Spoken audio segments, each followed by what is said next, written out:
जो लड़कियां madly in love है, मैडली उनको अपने सजन के अलावा कोई दिख ही नहीं रहा है। I can understand your PAN. लेकिन क्या करूं, प्यार में पड़े लोगों की जो कहानियां हैं वो भी आपको सुननी चाहिए ताकि आप जल्दी से जल्दी कोई ढूंढे, है ना। अच्छा कोई नहीं लग रहा है, अच्छा ही नहीं मिल रहा है। अच्छा सुनो गाइस, एक बात सच सच बताती हूँ, ये जो गीत है ना वो मैंने अपने वाले के लिए लिखा है।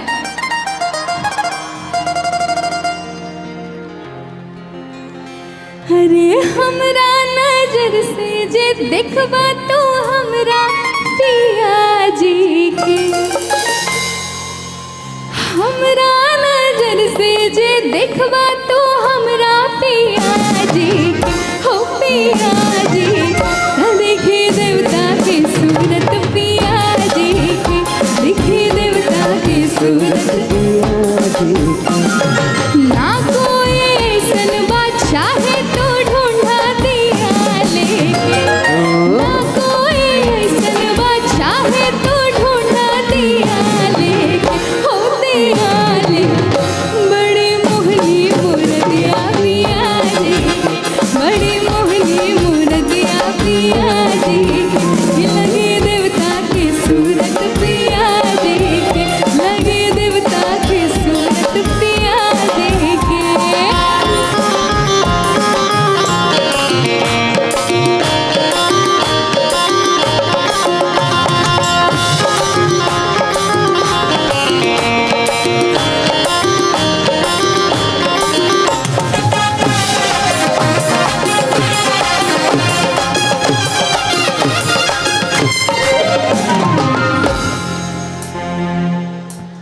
अरे न जाने कौन हम कने करमवा, न जाने कौन हम कने करमवा, जे हमरा मिल गईले ऐसन सजनवा। राघव संभाले हम अपना चरवा पिया जी के, राघव संभाले हम अपना चरवा पिया जी के, हो पिया जी के। बड़ी मोहनी मूर्तिया पिया जी के, बड़ी मोहनी मूर्तिया पिया जी के।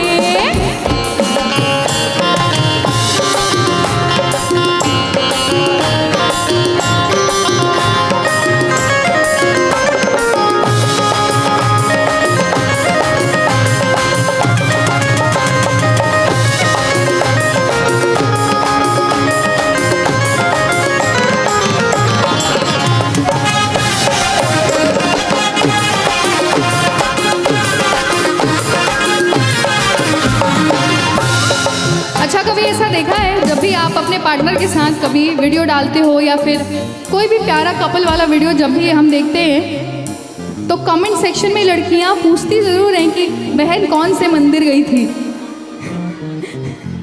कहाँ मिलेगा ऐसा?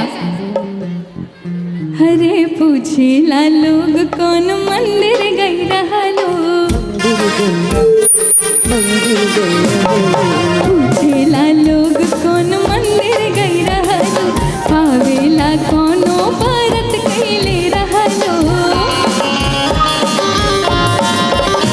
अब जब लोग इतना पूछेंगे आपके पिया जी के बारे में तो आप क्या करेंगे? रोज